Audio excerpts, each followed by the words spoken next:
Guys, for today's video, maglalagay tayo ng grounding rod.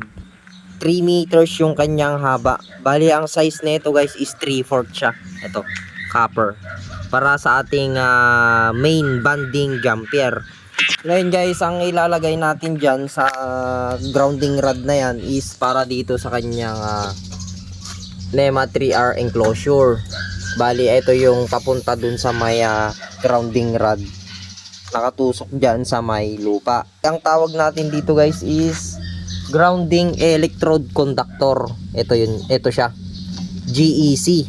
Then yung equipment grounding conductor natin, yun yung grounding natin sa may mga appliances, then also sa kanyang outlet guys. Then ito yung papunta naman dun sa may service provider guys is grounded service conductor. Bali yung kulay green doon, yun yung grounded service conductor natin.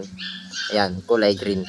Bali magsasama yung ground natin, then yung kanya grounded service conductor ang pagsasamahin natin guys. Bali ito yung natin, equipment grounding conductor. Yung pumunta sa may panel board, nakatouch dun sa may panel board, then yung ating grounding bus bar na pumunta dun sa ating regular outlet, then yung mga SPO natin, then yung mga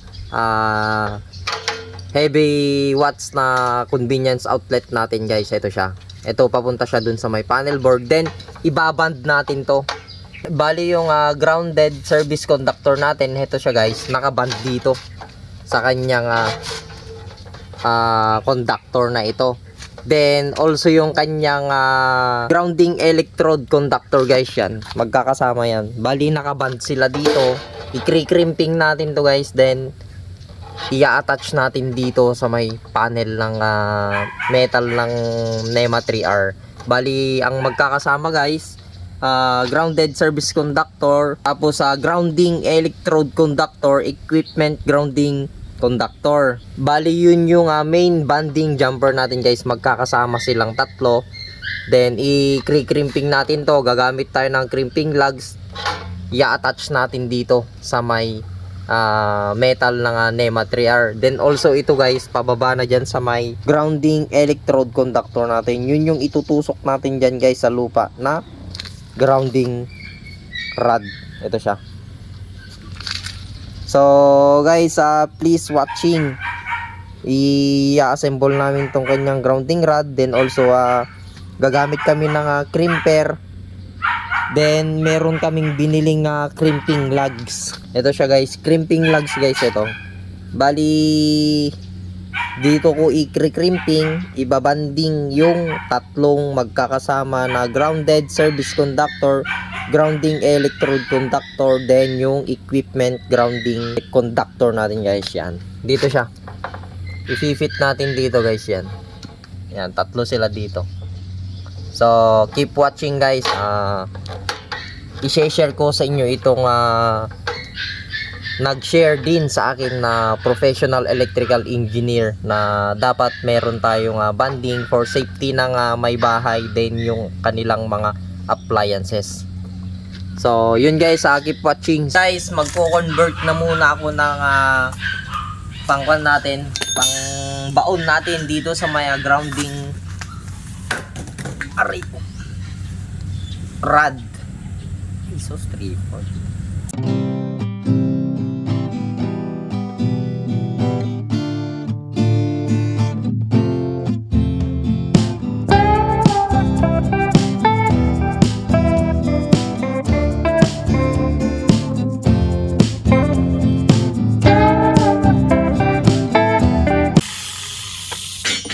Ang itsura na ito guys, ipapasok natin dito, then lalagay natin dito. Gagamitan natin to ng chipping gun para madali siyang bumaon. Ngayon guys, ito nga 1/2 na PVC, kailangan nating paluwangin para pumasok dito sa may 3/4 size na grounding rod. Hindi siya papasok. Gamit tayo ng guys, ng blue torch para paluwangin tong kanyang butas. Bali ito pala guys, pinutol ko is naglumaan ko na bala ng aking chipping gun. Meron na siyang bungi, kaya hindi ko na siya magagamit. pang araw-araw. In case lang guys na kailangan natin. Gaya nito guys, kailangan natin dito para may bound natin to. Ang gawin nyo lang guys dito is painitin nyo lang siya para pumasok tong 3/4 na grounding rod size. Kahit yung 1/2 lang guys na size ng grounding rod, pwede nyong gamitin pagka residential laing. Itong nabili sa 3/4, kaya malaki itong nabili natin. Nabili ng may-ari ng bahay. Then, pag napainitan nyo guys, pasok nyo dito. Ayan, ganyan siya. Ayan yung itsura niya guys, oh. Pumasok siya, then heto, dito yan. Para ito yung ididiin ng chipping gun. Guys, bali gagamitan natin siya ng chipping gun para may bound ito.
Guys, bali ganito yung diskarte ko sa paglagay ng grounding rod. Kung hindi naman mano-mano na yung gagamit ka ng hammer, ng maso, mas matagal, mas okay siya pagka meron kang ganitong chipping gun. Then improvise na diskarte mo na lang kung paano mo ibabaw itong 3 meters na grounding rod.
Okay na itong na-bound nating grounding rod. Then i-terminate na natin itong kanyang equipment grounding conductor. Tapos grounded service conductor, then yung kanyang grounding electrode conductor, magkakasama yung mga yan. Gagamit tayo ng PVC connector na 1/2 para dito sa kanyang grounding electrode conductor.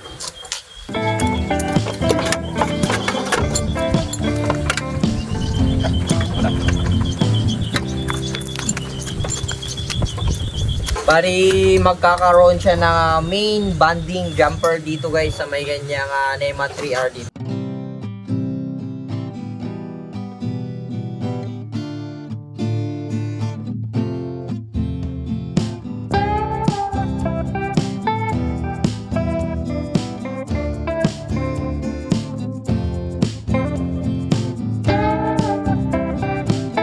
Guys, bali ganito yung itsura niya. Ibaband natin to. Guys, bali ito yung itsura niya. Gumamit ako ng crimping lugs. Bali yung magkakasama dito guys is grounding service conductor, then equipment. Ito yung equipment, grounding conductor, then ito naman yung grounded electrode conductor. Bali ito guys yung babaon kay grounding rod.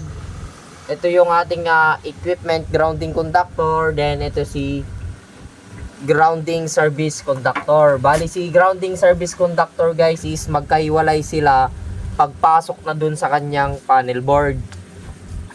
Then itong equipment grounding conductor natin guys, meron itong bus bar doon sa may panel board. Then ito naman si grounding electrode conductor natin guys is nakabaon kay grounding rod. Bali gagamitin natin to ng crimping tools. Pwede kayong gumamit ng dito guys ng grounding bus bar, pero mas better na gamitan nyo siya ng crimping tools. Bali itong crimping tools natin guys is nabili lang natin sa Shopee, mura lang siya.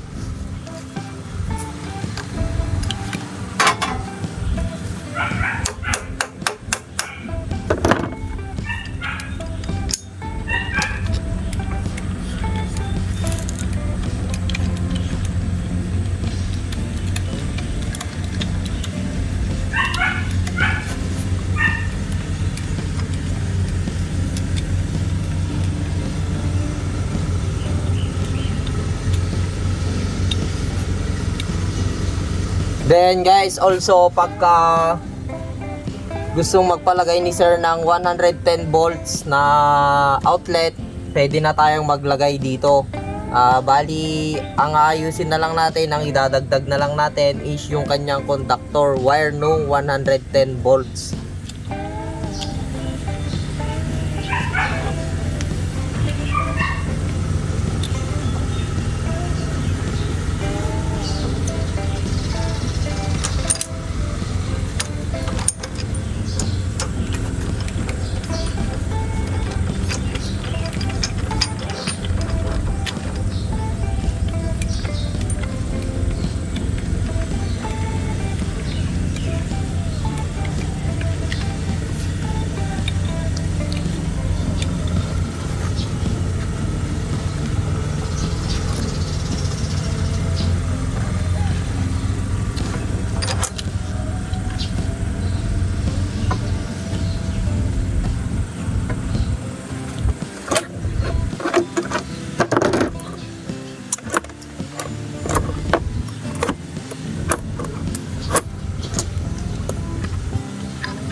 Then guys, i-fit pa ulit natin para make sure na fit na siya.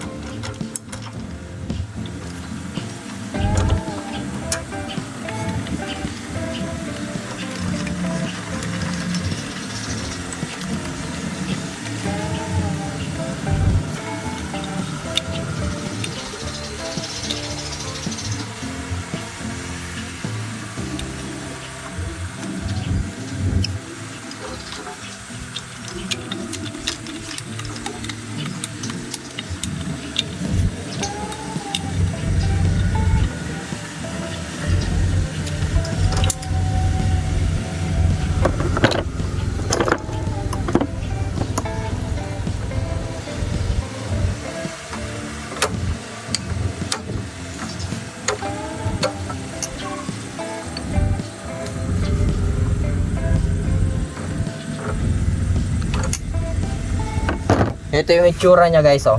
Naka-cream dyan. Then i-attach natin dito sa may kanyang metal ng NEMA 3R natin.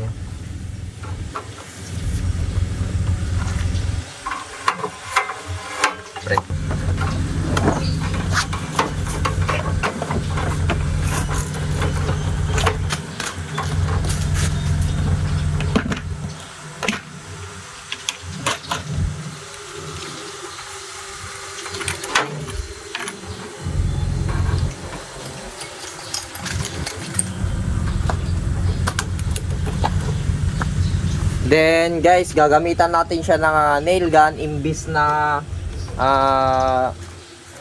grounding bus bar yung gagamitan natin. Mas okay to, fit na fit siya. Then also nabili ko siya sa may Shopee. Okay naman siya, goods.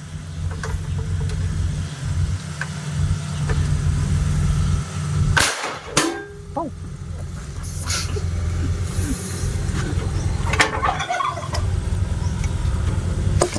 Napisat di ba? Alam mo ito.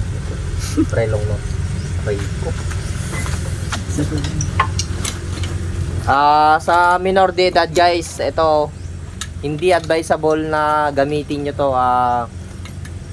Hindi siya basta-basta gamitin. Din meron siyang eyeglass na kasama sa may case. Then also meron din sa pang tenga. Then may gloves siya. Masakit sa tenga to pagka yung impact niya isa solid. Guys, bali ito yung itsura niya. Dinoble ko na yung kanyang nail gun para maigpit siya. Ayan. Hindi basta-basta gumagalaw guys yan. Naka-attach siya dyan sa may kanyang panel, sa may metal ng NEMA 3R enclosure natin. Bali yan yung itsura niya. Yan yung main banding jumper natin guys, na magkakasama. Then also guys, lalagyan natin ng PVC ito, 1/2 papunta dun sa may grounding rod. Bali guys, ito susukatan natin ng PVC na 1/2.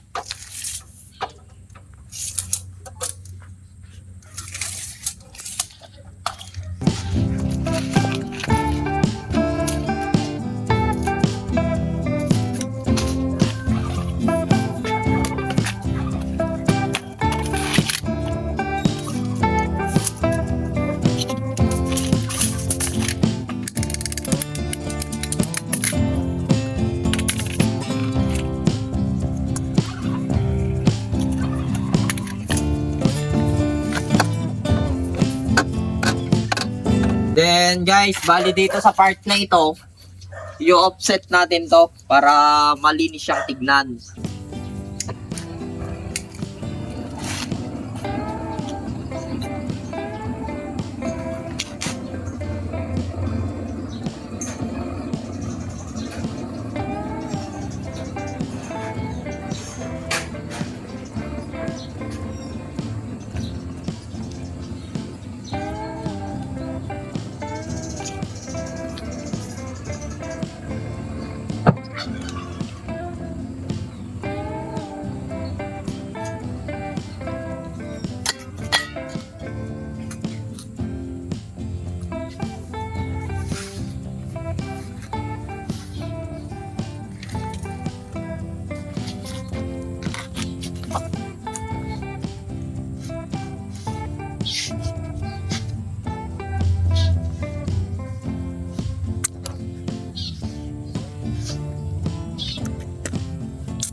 Bali, i-offset natin siya guys para okay yung kanyang lapat dito sa may pader. Then, lalagyan natin to ng GI clamp, dalawa.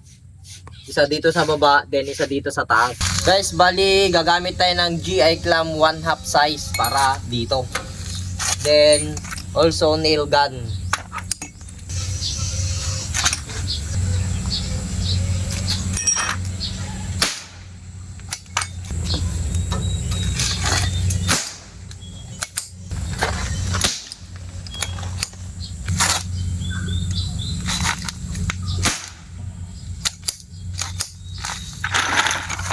Ito yung itsura niya guys, nalagyan ko siya ng nail gun, mas matibay yan kaysa dun sa C-clamp. Bali nakafix na yan, hindi yan basta-basta gagalaw. Then isa dyan sa may taas, naka nail gun din siya. Then also guys, ito i-kuha na natin, ilalagay na natin dyan sa may grounding rod.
Guys, okay na. Naigpitan na namin to ng maigi. Then yung size ng kanyang bolt is 19mm sa may kanyang wrench. 14mm guys yung aming grounding electrode conductor. Then also gumamit ako ng GI clamp na 1/2, PVC na 1/2, then bala ng nail gun. Nail gun ko siya. Then also dito guys, nag-nail gun ako dito. Then naggamit ako ng PVC connector 1/2, then nag-offset ako dito. Yan. Then dito guys, ito na yung kanyang main banding jumper. Bali guys, ito yung grounded service conductor natin. Nakaband dito sa kanyang equipment grounding conductor. Then si grounding electrode conductor. Ito siya. Nakabanding silang tatlong guys. Then gumamit ako ng crimping lugs. Then also nail gun. Ni-nail gun ko siya dito sa kanyang NEMA 3R enclosure dito sa kanyang body. Ayan. Bali okay na kami dito guys. Tapos na namin. For inspection na lang itong nagawa nating project. So ayun lang guys. Sana may napulot kayong aral dito sa ating videos for today. Please like and share my Facebook page, Moto Elect TV, and also my YouTube channel guys. Please subscribe to our YouTube channel, Moto Elect TV. Maraming salamat.